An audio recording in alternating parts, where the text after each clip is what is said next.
mau seuang kita gak dibuat.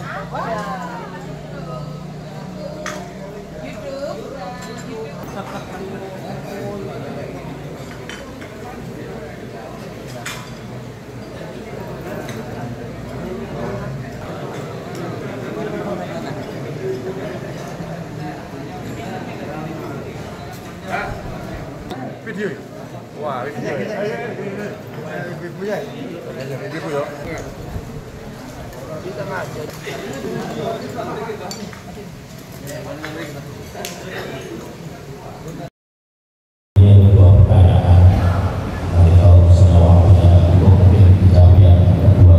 Marhaban. Yang pertama ini hubungan dengan materi yang kemarin. Jadi dengan materi yang saat ini yang kita harus menjadi Abdullah bukan Abdul Jannah.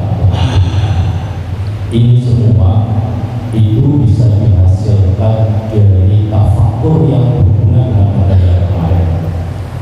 Materi kemarin kita menjelaskan beberapa faedah tafakur yang mungkin karena waktunya cukup hanya diterangkan cuma satu sehingga menghasilkan mungkin bisa dilanjutkan kira-kira faedah yang lain yang berhubungan dengan materi sekarang.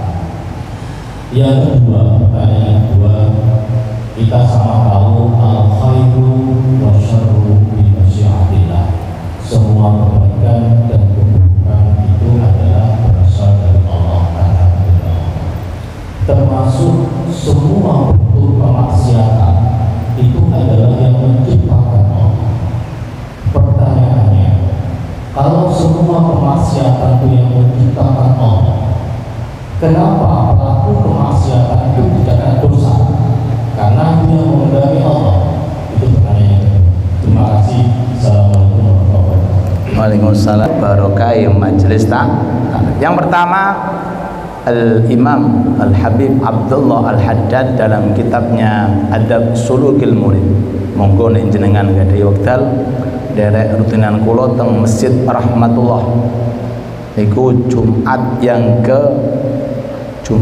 keempat ba'dal fajr setelah subuh. Itu kita ngaji tasawuf tapi bukan kitab Al-Hikam. Kitab namanya pun Adab Sulukil Murid. Sebelum Al-Hikam teng mriki nggih ngaosi niku. Kemudian selesai hatam, kemudian diganti Al-Hikam. Niki kula baleni malih tenggene Masjid Rahmatullah hari nopo? Jumat pagi ba'da subuh, Jumat yang keempat. Mudah-mudahan Allah Ta'ala berikan kesempatan kita. Itu diterangkan bahwa tafakur itu ada 3 jenis dan hasilnya pun juga 3 jenis. Tafakur yang pertama yang kemarin kita singgung menika tafakur yang menghasilkan makna zuhud, yaitu bertafakur, berangan-angan tentang urusan dunia dan napa finish daripada dunia ini arahnya kemana, dan setelah manusia meninggal dunia bentuk dunia ini seperti apa ya? Yang jelas Allah telah menerangkan dalam Al-Quran, kullu man 'alaiha fan wa yabqa wajhu rabbika dzul jalali wal ikram, semuanya akan musnah, akan sirna. Nah, bertafakur semacam ini akan menghasilkan yang namanya sifat zuhud. Yang kedua, tafakur yang bisa menghasilkan sifat mahabbah, rasa cinta kepada Allah. Kapan seseorang itu bisa mendapatkan dan meraih daripada sifat mahabbah kepada Allah? Kalau seseorang itu bertafakur tentang begitu banyaknya nikmat yang sudah Allah Ta'ala berikan kepada kita, baik nikmat yang zahir, baik nikmat yang batin. Bertafakur tentang dalam tubuh kita, fangdur ila nafsik, tafakur dulu tentang tubuh kita. Lihat tangan digerakkan atas bawah, gak ono suarane, gak ono suarane, kretak kretak. Kenapa Pak? Mlebeni wong Pak. Kedipan mata juga nggak bersuara. Kalau ada suaranya kayak apa itu? Pun satu tok seandainya Allah telah datangkan sakit gigi, bisa apa kita Pak? Sakit gigi tok niki lho Pak. Apa ngaji wegah, apa jamaah wegah, krungu suara banter muring-muring gitu. Tapi nikmat yang begitu banyak ini subhanallah Allah Ta'ala berikan secara cuma-cuma. Lah, berfikir, bertafakur tentang itu akan membuat Anda cinta kepada Allah. Lebih mudahnya lagi, siapa di antara kita ini yang benci dengan orang tua? Gak ada. Gak ada. Kenapa? Karena tahu jasanya orang tua terhadap kita, sehingga setiap anak pasti memiliki rasa cinta kepada orang tua.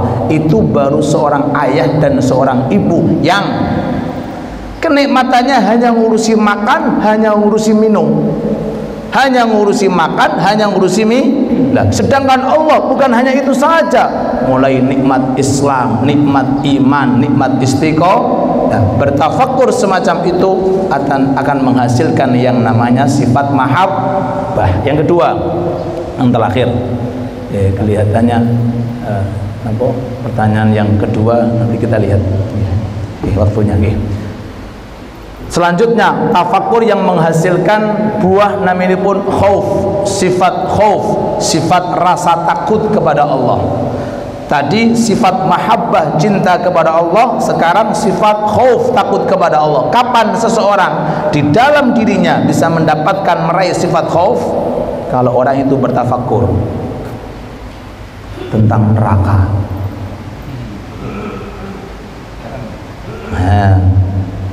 Tentang siksa yang ada di dalam neraka.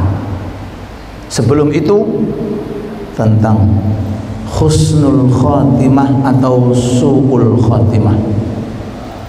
Setelah itu berjalan terus sampai di padang mahsyar, kondisi di alam barzah.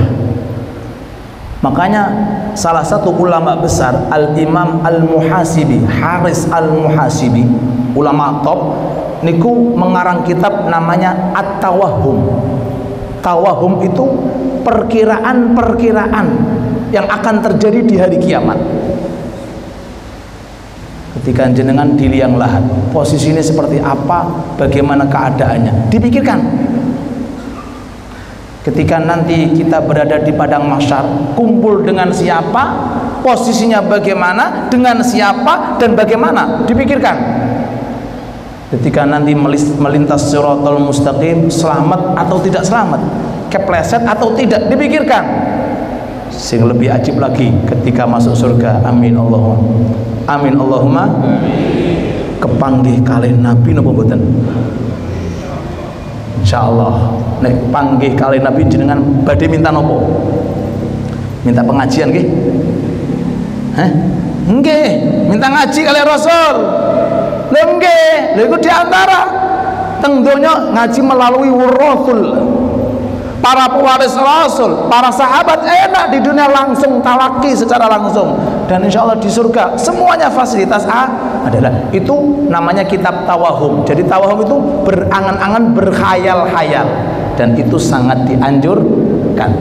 Berpikir-pikir tentang semacam itu maka akan menghasilkan yang namanya sifat khauf. Jadi tiga, kalau bertafakur tentang urusan dunia beserta isinya kemana arahnya akan menghasilkan sifat zuhud. Kalau tafakur tentang kenikmatan yang Allah Ta'ala berikan kepada kita akan menghasilkan yang namanya rasa mahabbah. Dan tafakur tentang kejadian-kejadian di akhirat nanti akan menghasilkan sifat namanya sifat rasa takut kepada Allah Subhanahu wa Ta'ala. Dan untuk pertanyaan yang kedua, waktunya sudah masuk. Dilanjut nopo? Pertanyaan apa? Minggu depan mawon nggih insyaallah. Napa sampai jam 09.00? Kopi ini saya kata nih. Pun cekap mawon insyaallah karena waktu dan sebagian juga masih ada aktivitas. Monggo kita sambung dengan doa dari Ustaz Abu Amr. Monggo nggih, mboten nggih tugasnya beda-beda. Amin amin.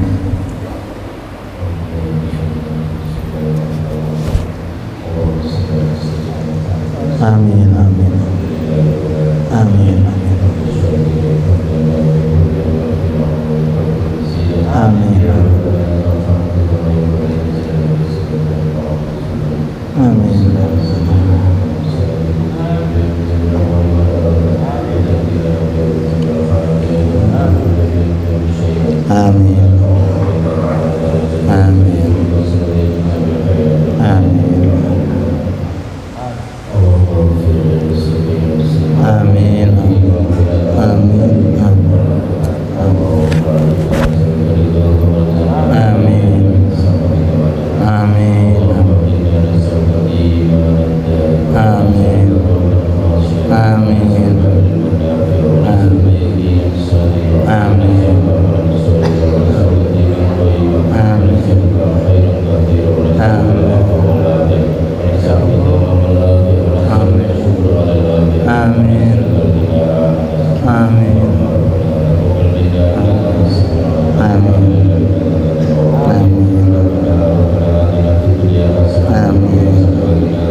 sholat isya berjamaah, insyaallah diimami oleh Yai Rafiq.